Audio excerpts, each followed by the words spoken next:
Good morning. Welcome to the episode of HardFoul Radio. This is the show that values time and puts God first. Appreciate you for joining me today on this wonderful Tuesday morning. It is a Tuesday, so Tony is going to be joining us later, as well as some of our normal Tuesday, Team Tuesday stuff like that. So appreciate you guys all for being here. Let's get started. So the first thing we have to talk about is Shedeur Sanders, who, along with Micah Parsons and Trey Hendrickson and some of the other holdouts, hold-ins, has been one of the biggest stories of this NFL offseason. There's two things can be true with Shedeur, and I'm a Shedeur guy. I like Shedeur Sanders a lot, probably a lot more than clearly NFL teams liked him, more than the Browns seem to like him. I'm big on Shedeur, right? I'm a fan. I hope he does well. I think he can do well. I think he's absolutely 100% an NFL player. Two things can be true. I can be all of those things for Shedeur. I can also acknowledge for the people that are saying it's a conspiracy theory that the NFL didn't want him drafted or the Browns are sabotaging him and all these other things that are being said. I'm not going full conspiracy theory.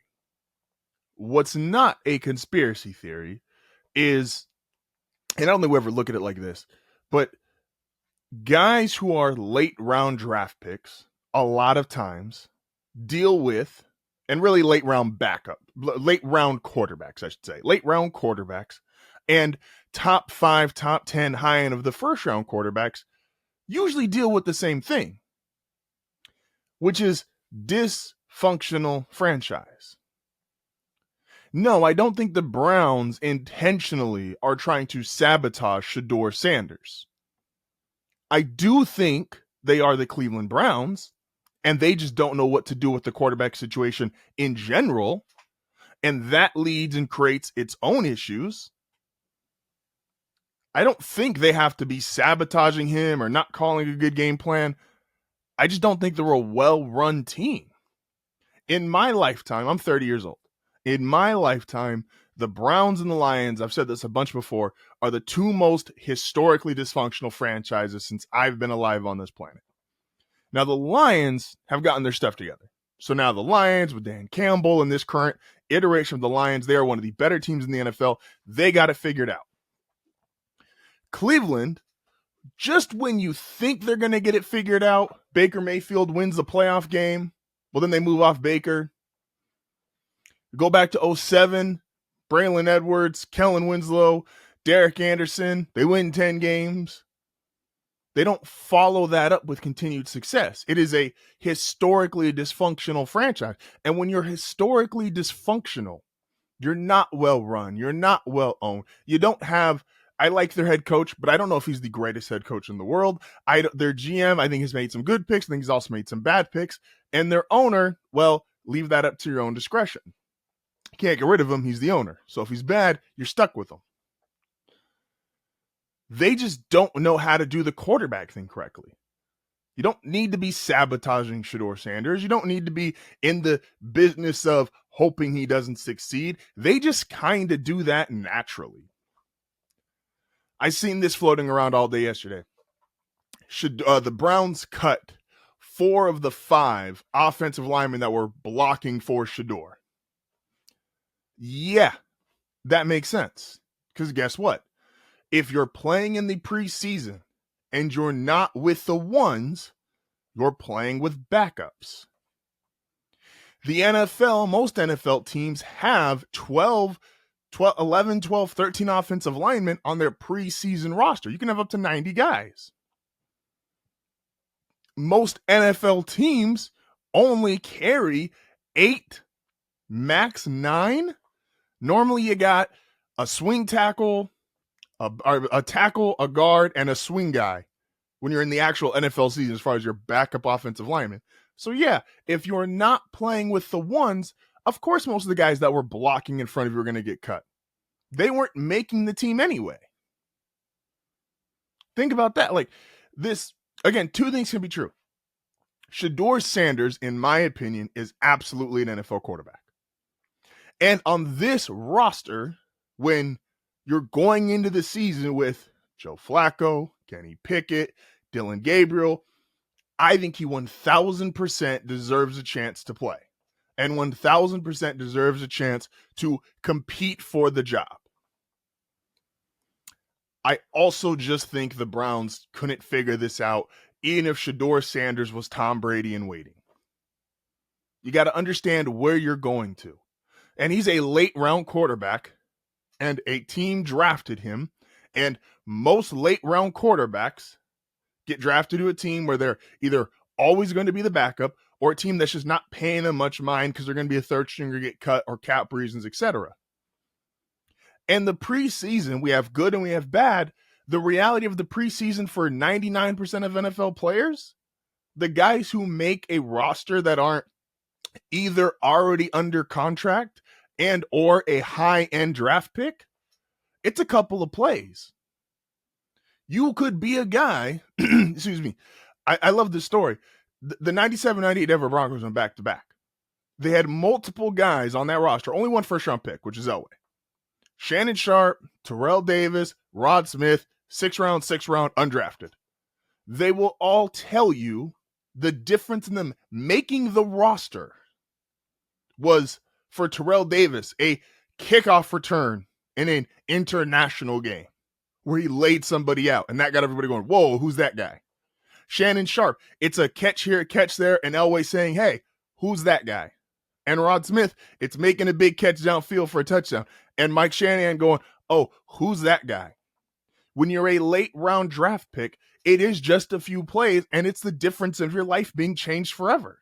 It's, I made a roster in the NFL, or I went back to go be a coach for my high school. I went back and did whatever my degree was. That's how thin the lines are for making the NFL. That is the life of a professional athlete. That's why it's high risk, high reward. Yes, you could make millions and millions of dollars. You could also be cut after the preseason. So again, two things can be true.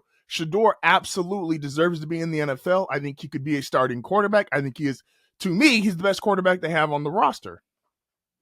That being said, this franchise has never gotten quarterback right. Has never gotten quarterback right. You know who the Browns' most iconic player is ever?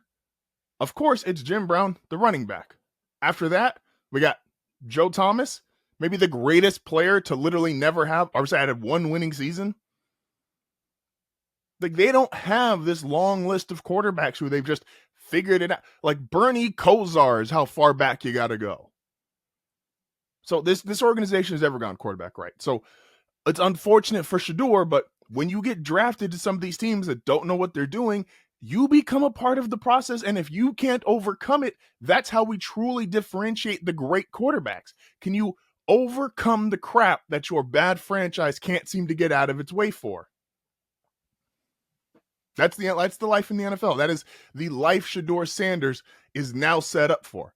And if he makes it or he doesn't, we'll see. Excuse me. So moving on from that, there's been a lot of, again, hold-ins, holdouts. Trey Hendrickson signed late yesterday, restructured his deal for the final year. And here's the problem for all the hold-in, holdouts, the most notable ones. I think there's three that are most notable. Trey Hendrickson, obviously he just restructured his deal. You have Micah Parsons. We'll see what happens there. The problem with those two, before we get to the third, I don't think they're going to have any true impact on the season. I think the Cowboys are going to be bad with or without Micah Parsons. So even if he resigns for the biggest guaranteed money ever, I think the Cowboys are going nowhere fast. The Bengals, even though they just got their guy back in the building, this defense was bad with him. It was going to be bad without him, and I think it's going to be bad again with him. I think very minimal impact, and we all know what the Bengals are. One of the best offenses in the league, and that defense, they're going to score 1,000 points, give up 1,000 points. The one that matters a lot is Terry McLaurin resigning. Terry McLaurin got 3 years, $32.5 million a year. That's huge. That's huge for a multitude of reasons. A, never block your own momentum. If something is going good, and I know a lot of people out there are pessimists and they're like, oh man, it's too good to be true. Don't block your own blessings. Don't block your own momentum. If stuff is good, let it happen. Follow the good. The Washington Commanders 48 months ago, bad owner, bad coach, bad GM, whole thing was terrible. They threw it all out. They started new. New owner, new head coach, new GM, whole process, new quarterback. And you got to see how impactful that was. In year one, you're in the NFC Championship game. Yes, you got boat raced by the Eagles, but this is a great season in year one of a true overhauling of a franchise rebuild. This is good. These are blessings. These are momentum. Do not shy away from it. Do not block your own blessings. Do not block your own momentum. If Terry McLaurin did not start the year with the Washington Commanders, you would have had a lot of momentum blocking, blessings blocking, because the connection him and Jaden Daniels have, you do not want to lose or compromise that. Do I think, again, like we said in the first, two things can be true. When you go to negotiate with players, even if you love them, you are comparing them against their contemporaries. Do I think Terry McLaurin is as good as A.J. Brown? No, I don't. But could I not make an argument he is more important to the Commanders than A.J. Brown is to the Eagles? Some of that is because the Eagles, I think, have better overall personnel. But the momentum that he, Jaden Daniels, Dan Quinn, this organization has, you could not start the season with Terry McLaurin not being a part of your main team. You could not do that.